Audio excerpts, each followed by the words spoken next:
Bonjour à tous et bienvenue sur cette nouvelle vidéo. Alors le thème de la vidéo d'aujourd'hui c'est comment couper vos freins ou sinon comment vous débarrasser de vos excuses. C'est vrai que de façon générale, on a tous des excuses qui nous empêchent d'entamer un projet ou de nous lancer vers quelque chose. Et bien dans cette vidéo, je vais tout simplement vous donner une façon de penser ou ce qu'il faut vous dire pour entamer cette chose et ainsi couper vos freins.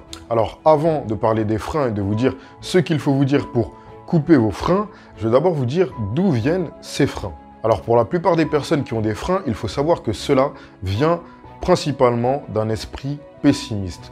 Lorsqu'on a des freins, c'est qu'on a du mal à être optimiste pour nous-mêmes. On se dit toujours que on ne peut pas, qu'on n'a pas les capacités et en fait, on va toujours se trouver une excuse.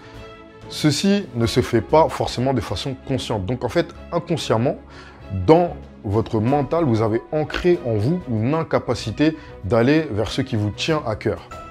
Donc, même si vous avez les capacités et que tout est là pour que vous avanciez, vous allez toujours vous trouver une excuse, qu'elle soit importante ou moindre, pour ne pas avancer vers vos projets.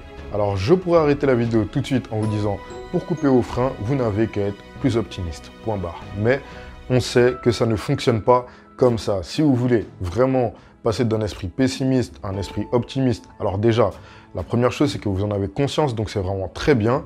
Mais ce qu'il faut, c'est faire une introspection. Sans rentrer dans les détails, moi, ce que je vous conseille, le plus simple, c'est en fait d'être reconnaissant pour ce que vous avez déjà, pour les petites choses que vous avez déjà, ce que vous possédez déjà.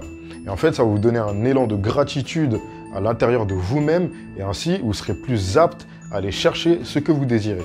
Alors, si vous vous posez des questions à propos de l'introspection, c'est vraiment un exercice qui vous aide à vous découvrir, à vous dépasser et à devenir une meilleure version de vous-même. Vous pouvez trouver tout ce qu'il faut sur l'introspection dans mon e-book La Vision des Grands, que vous trouverez dans les liens en description. Vous pouvez vous le procurer sur mon blog et il vous fera un grand bien sur tous les domaines de l'introspection. Alors sans plus tarder, passons maintenant aux 5 excuses qui reviennent le plus souvent et qui vous empêchent de vous lancer dans un projet. Alors la première excuse, c'est « j'ai des enfants, donc je ne peux pas prendre de risques, j'ai leur avenir entre les mains, je dois leur assurer un avenir, je ne peux pas faire n'importe quoi ». C'est une excuse que je comprends totalement. Évidemment, si vous avez des enfants, vous devez faire attention à leur avenir et faire en sorte qu'ils soient en sécurité sous votre toit. Mais si vous avez un projet qui vous tient à cœur, que vous avez mesuré, qui est réalisable, pensez plutôt à la fierté que vous allez donner à vos enfants si vous menez à bien ce projet, à la fierté que vous allez donner à votre épouse et surtout à ce que vous allez laisser à vos enfants comme valeur. Vos enfants pourront dire que vous avez entrepris lorsqu'ils étaient petits et que aujourd'hui, à l'heure où ils raconteront votre récit, vous avez accompli de grandes choses et donc vous serez une source d'inspiration et un modèle de réussite. Donc, pensez plutôt positif. Tournez les choses dans le positif. Vaut mieux penser que tout ira bien plutôt que tout ira mal, évidemment. Donc, la première excuse, voilà, j'ai des enfants et j'ai peur de ne pas assurer. Mais dites-vous plutôt que vous allez assurer pour eux et pour votre foyer.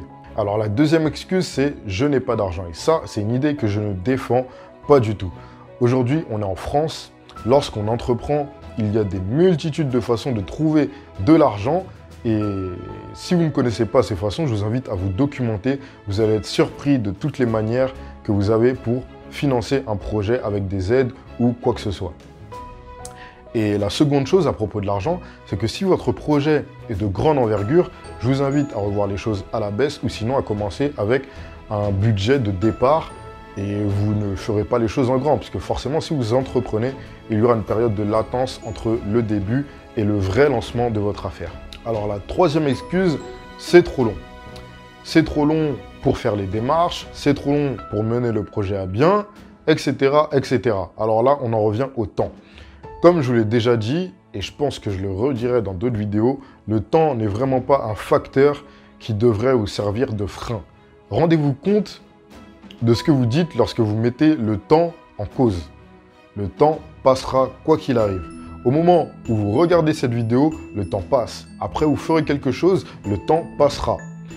Et en fait, le temps, c'est quelque chose à prendre de façon très précieuse. Je sais que vous l'avez déjà entendu, mais tant qu'on ne s'en rend vraiment pas compte, eh ben, on perd du temps justement, parce que le temps passe, quoi qu'il arrive. Donc, qu'est-ce que vous faites de votre temps? Est-ce que vous le mettez à profit? Est-ce que vous abusez du divertissement? Est-ce que vous abusez du travail? Parce qu'il y en a aussi qui abusent du travail, font un temps en chaque chose. Et pour monter un projet, vous avez besoin de temps, c'est normal. Mais c'est du bon temps, c'est du temps que vous mettrez au profit d'une bonne cause, car c'est la vôtre. Donc le temps n'est vraiment pas à prendre en compte.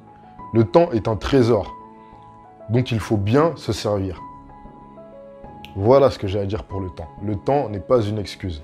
Alors la quatrième excuse, c'est « je n'en suis pas capable ». Parce que vos profs, vos amis, votre ex vous ont mis dans la tête que vous êtes un moins que rien et vous y avez cru. Alors là, c'est simple, vous avez tout simplement été victime du monde dans lequel nous vivons. C'est totalement normal qu'une fois dans vos vies, quelqu'un vous ait rabaissé. Si ça ne vous est jamais arrivé, alors franchement, tant mieux. Mais ça arrive à tout le monde qu'un jour, on se prend la tête avec quelqu'un, qu'elle nous dit des choses méchantes que la plupart du temps, elle ne pense même pas. Vous avez été rabaissé et en fait, vous avez fait l'erreur d'y croire. Alors qu'il y a de la grandeur en vous, comme je l'ai déjà dit, il y a de la grandeur en chacun de nous et vous êtes tous appelés à faire quelque chose. Donc, ne croyez pas que vous n'êtes pas capable de faire quelque chose. Vous avez sûrement déjà accompli quelque chose et vous pouvez faire plus. Vous êtes déjà arrivé quelque part et vous pouvez arriver encore plus loin. Donc, je n'en suis pas capable, non. C'est un travail à faire en vous. C'est toujours de l'introspection. Allez chercher ce qu'il y a de meilleur en vous et faites-le ressortir. Alors, la cinquième excuse, c'est « je n'ai pas de réseau ». Alors, c'est vrai qu'avoir des contacts pour lancer une affaire, c'est un luxe. Mais le fait d'en avoir n'est pas obligatoire. Si vous n'en avez pas, dites-vous que si vous arrivez à vous lancer par vous-même, déjà, c'est bon pour votre estime personnelle et ainsi vous saurez que vous êtes capable de le faire. Et ça, c'est vraiment un plus lorsqu'on est en train de lancer des business et lorsqu'on entreprend. Par contre, si vous n'avez pas de contact, sachez que dans votre ascension, il va falloir savoir en créer.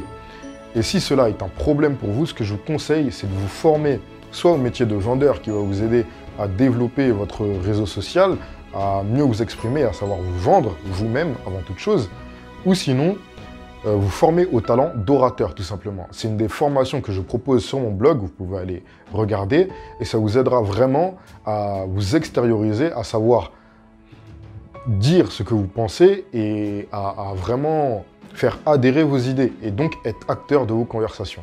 Alors voilà pour cette petite vidéo sur comment couper vos freins. Je vous ai donné 5 raisons, 5 solutions, mais il y en a des multitudes. En tout cas, le premier pas à faire pour couper vos freins, c'est vraiment d'être positif. Et si vous avez aimé cette vidéo, lâchez un petit like, commentez, partagez. Surtout, n'hésitez vraiment pas à partager. Abonnez-vous si ce n'est pas fait. Et n'oubliez pas que mon e-book 100% offert, les 7 étapes vers la grandeur, est toujours disponible dans le lien dans la description. Et c'est fini pour moi. Je vous dis à très bientôt pour une nouvelle vidéo.